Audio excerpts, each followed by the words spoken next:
Bonjour à toutes et à tous à notre nouveau balado MTL Connect 2025. J'ai le plaisir d'accueillir avec moi Yacine Razziou, CEO, serial entrepreneur, fondateur et CEO de Fovatech et CEO de UM6P Ventures, un expert en deep tech en Afrique. Bonjour Yacine, ravi de vous avoir avec nous. C'est moi, merci de m'avoir. Super. Donc, Yacine, pour débuter, est-ce que vous pouvez vous présenter à notre audience? Avec plaisir, Yacine Larzioui. Je suis entrepreneur, comme vous l'avez très bien dit. Aujourd'hui, je dirige un fonds capital risque qui est adossé à l'université Mohamed VI Polytechnique. On investit principalement sur la deep tech, mais aussi la tech, avec une vision panafricaine, mais aussi une ambition mondiale. Okay. Et j'ai la chance aussi de diriger une start-up hard tech qu'on avait créée il y a 3 ans, qui développe des machineries smart, c'est-à-dire des machines connectées qui délivrent un meilleur service pour leurs clients. OK, je vois. Donc, vous travaillez autour de l'innovation technologique. Qu'est-ce qui vous a amené sur ce chemin?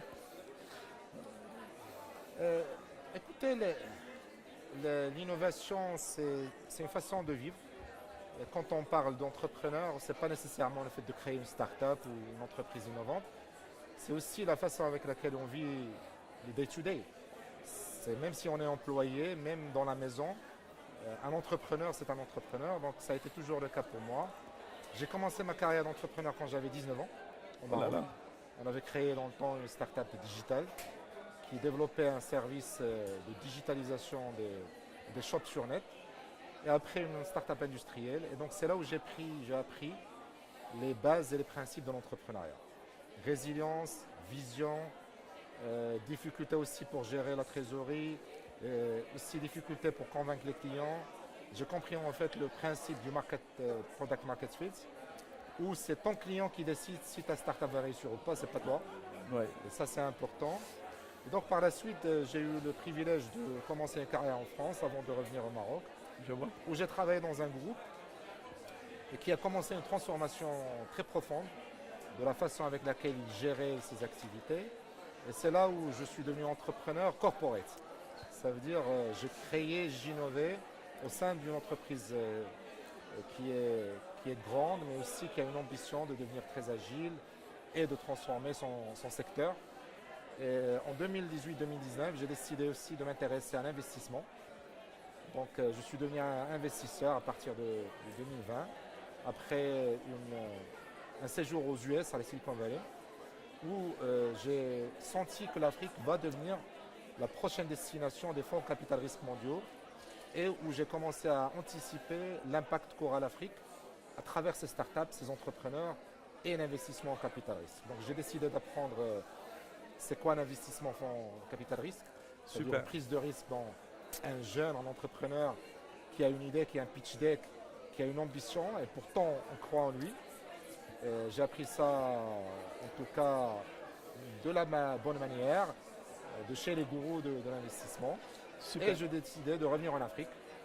Excellent. Il y a quelques années pour... Mais j'ai une question pour vous justement sur l'Afrique. Vous parlez du Maroc comme la prochaine destination pour le deep tech ou les nouvelles technologies.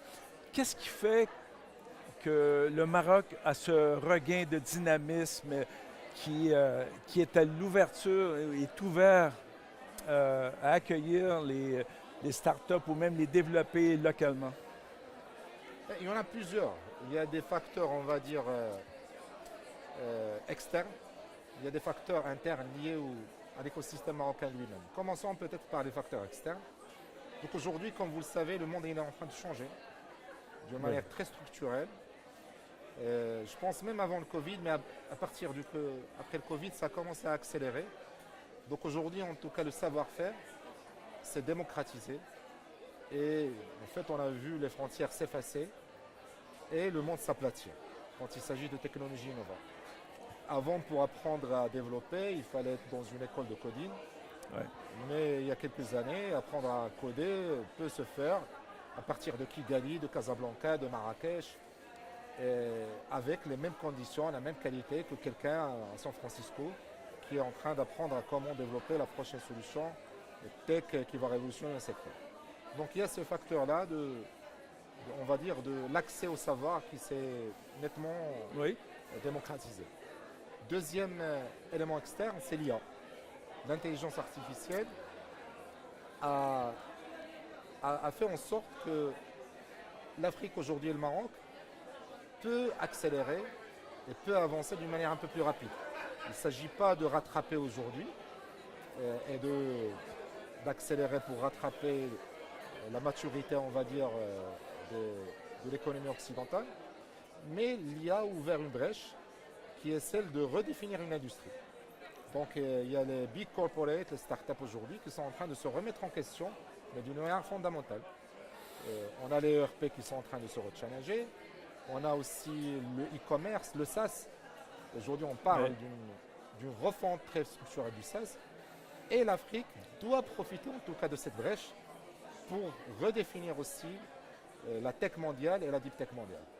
Ça, c'est par rapport aux éléments externes. Pour les éléments intrinsèques, le Maroc, en matière d'infrastructure, en matière d'industrie, a fait le pari d'un développement profond et il a parié sur l'industrie et sur le coding et sur la tech. Aujourd'hui, le Maroc est le premier exportateur de voitures en Europe. Non. Avec des centaines de milliers de voitures exportées, avec une ambition d'atteindre le 1 million. C'est énorme. En matière aéronautique, vous m'avez parlé tout à l'heure de votre travail avec Bombardier. Le Maroc aujourd'hui est l'un des hubs en matière de manufacturing sur cette partie-là très développée. Il y a quelques semaines, je pense une semaine même pas, on a inauguré une usine de fabrication d'engins, c'est-à-dire de moteurs d'Airbus. C'est quand même assez surprenant. Et finalement, il y a un élément très important qui est un virage que le Maroc a fait grâce à des institutions comme l'UM6P pour former des codeurs, pour former des gens qui sont en train d'utiliser la technologie pour révolutionner des secteurs entiers. Et l'UM6P aujourd'hui, à titre d'exemple, a créé plusieurs écoles qui s'appellent 1337, des milliers de lauréats chaque année. Oui. Aujourd'hui contribuent à développer des startups ou rejoignent des big corporates ou créent eux-mêmes des startups pour révolutionner des secteurs entiers. Donc le Maroc a fait ce pari sur le capital humain, sur le développement de l'infrastructure et sur la souveraineté technologique. Aujourd'hui, ça commence à payer. Oui. Et donc on a un écosystème mature, on a des facteurs externes qui révolutionnent la façon avec laquelle on développe des technologies. C'est l'Afrique et le Maroc qui a aujourd'hui, en tout cas, la main sur sa destinée technologique et sa souveraineté technologique. L'IA est partout aujourd'hui. Quels sont les enjeux majeurs pour les startups dans le contexte du Maroc? Est-ce que une difficulté à intégrer cette technologie ou c'est maintenant naturel chez vos entrepreneurs? C'est une très bonne question parce qu'avant, on ne parlait pas d'atouts de l'entrepreneur marocain-africain. On parlait plutôt des freins, on parlait plutôt du fait qu'un entrepreneur marocain a beaucoup de choses à prouver. Mais aujourd'hui, grâce à plusieurs éléments, cette perception elle commence à changer quand même. On a des entrepreneurs marocains aux US, au Canada, en Europe, qui sont en train de créer des gazelles, des licornes, et qui ont étudié au Maroc, qui sont purement marocains, et qui démontrent en fait que l'entrepreneur marocain, à juste titre, il a la capacité de créer des boîtes qui révolutionnent des verticales. Ouais. Je ne sais pas si vous connaissez Atman Laraqi, fondateur d'une start-up américaine à Silicon Valley qui s'appelle Cola, qui a transformé la façon avec laquelle on fait les tests de Covid et autres, qui a commencé par la génétique, qui a développé toute une deep tech et aujourd'hui qui est devenue l'une des plus belles licornes health tech à la Silicon Valley. Il y en a plusieurs aujourd'hui il y a Sport.bio qui est au niveau de la France, qui révolutionne la façon avec laquelle on fait les tests sur les aliments pour détecter les bactéries dans quelques minutes au lieu de quelques jours. Il y a des startups qui ont commencé marocaines, qui ont commencé en Afrique aujourd'hui, qui ont eu le FDA approval et qui sont en train de pousser leurs innovations aux US. Et cela, en tout cas, a démystifié le profit du fondateur africain, de l'entrepreneur africain. Il n'y a rien qui manque. Mais pour, justement, donc, j'avais une question que j'avais oubliée. Parce que vous êtes quand même le CEO du UM6P Ventures. Je me demandais, dans quel type d'entreprise, quel type de technologie vous décidez d'investir? Alors, chez UM6B Ventures, on a un parti pris. Parce qu'il y a plusieurs, heureusement, il y a plusieurs fonds VC qui ont été créés au Maroc. Beaucoup qui sont nouveaux parce que plus de 60% des fonds VC au Maroc ont été créés après 2020. Donc on est dans un écosystème assez naissant. Mais on a plusieurs aujourd'hui qui mettent de l'argent, qui croient dans la capacité des jeunes à créer des entreprises qui réussissent et qui lèvent des fonds. Mais chez UM6P Ventures, on a décidé d'investir sur les innovations de rupture. Sur les innovations qui veulent réellement révolutionner les choses. On n'est pas sur des innovations itératives, on n'est pas sur des ambitions limitées. Si on a un entrepreneur qui identifie un insight, un point d'inflexion sur une industrie et qui nous dit, écoute, moi j'anticipe un changement radical dans une industrie A ou B ou C, et j'ai un insight, c'est-à-dire un produit qui pourrait servir, qui servirait à capter cette inflexion et à la transformer en une grande start-up. Est-ce que vous avez un exemple concret? Oui, on a par exemple une start-up dans le portfolio qui s'appelle Dipico. Et avant même l'émergence de l'IA en 2022 à travers ChatGPT, ils travaillaient sur une solution qui permettait de détecter les malformations prénatales en utilisant l'imagerie. Wow. Donc au lieu d'avoir un médecin qui décide sur chaque malformation, il s'est dit, en Afrique, de toute façon, on n'a pas le choix. On n'a pas assez de médecins échographes. Il y a plusieurs mamans qui perdent la vie parfois lors de l'accouchement. Tout à fait. Il y a plusieurs bébés parce qu'ils n'ont pas reçu le bon traitement au bon moment. Ils ont des malformations quand ils sont nés. Donc c'est des tragédies. Moi, je veux avoir de l'impact et utiliser la technologie pour la transformer. Nous, on a adoré cette technologie et cette innovation. Elle n'existe nulle part ailleurs. C'était parmi les premiers au monde. Wow. Et on a cru, on a été le premier investisseur. Aujourd'hui, cette start-up a développé son modèle. Elle a eu l'approbation de la FDA au niveau des États-Unis. Et aujourd'hui, ils sont en train de pousser leurs produits vers les États-Unis. C'est un exemple de start-up qu'on adore. Une deuxième, sur laquelle c'est la première fois que j'annonce cet investissement parce qu'il est tout récent. C'est une start-up fondée par un Marocain, mais qui vit en Europe, qui s'est dit, pour détecter le cancer, c'est très difficile. Il faut des scanners, il faut des analyses, il faut un collège de médecins. Mais comment ça se fait que les chiens arrivent à détecter le cancer par l'odorat? Pourquoi aujourd'hui, grâce justement à ce changement de la qualité des sensors, on ne pourrait pas utiliser l'intelligence artificielle couplée à des capteurs très bien développés, couplée à un savoir-faire qui est propriétaire de ces startups? Pourquoi ne pas transformer la façon avec laquelle on détecte d'une manière très précoce? Parce que si on fait du préventif sur le cancer, on sauve des vies. Beaucoup. Et donc il a développé cette start-up qui s'appelle Sense Biotech avec un nez électronique qui détecte les cancers. C'est une rupture qui, encore une fois, très très novatrice. Et c'est le type de start-up. On n'est pas sur des choses dérisquées. On n'est pas sur des innovations qui vont juste profiter d'une petite itération.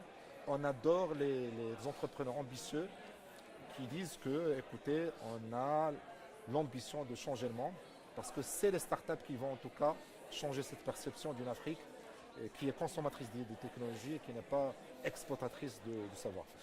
C'est de grandes idées, j'aime ça. Pour terminer, quel conseil donneriez-vous à un jeune entrepreneur ou une entreprise qui veut s'engager dans une technologie de rupture? Première chose, c'est croyant en votre capacité de changer le monde. Moi, je le dis souvent, avant d'aller à la Silicon Valley pour apprendre l'investissement et l'entrepreneuriat made in Silicon Valley, je pensais que Silicon Valley, c'est des geeks, c'est des surdoués qui développaient des solutions qui n'existent pas par ailleurs. Mais en fait, ce qui marque la Silicon Valley, c'est cette capacité des jeunes et des moins jeunes à oser parler de change the world, même s'ils sont des jeunes, même s'ils commencent. Cette volonté, mais c'est aussi cette self-confidence qui est mesurée. Ce n'est pas des gens fous, mais c'est des gens qui vous disent, nous en tant qu'être humain, on doit développer notre race grâce à la technologie et aucun autre humain ne peut se priver de cette ambition. Donc il y a ce toit de verre qui n'existe pas. Donc je leur dis en Afrique, les amis, vous avez les mêmes compétences. Aujourd'hui, vous avez dans certaines régions, comme aujourd'hui à UM6P, où j'ai le privilège de travailler avec une belle équipe à Startgate, qui est un écosystème de 23 000 m², avec un accès aux meilleures technologies. Wow. On leur dit, vous avez la compétence, la capacité, les infrastructures, on croit en vous, osez créer des technologies de rupture, osez changer le monde, osez avoir de l'impact grâce à la technologie. Super. Ce que je retiens, c'est il faut oser pour un futur numérique. Merci beaucoup, Yacine, pour cet échange sur l'écosystème marocain numérique. Merci à toi, Claude, pour la pertinence de tes questions. Super. Merci à toutes et à tous. À la prochaine.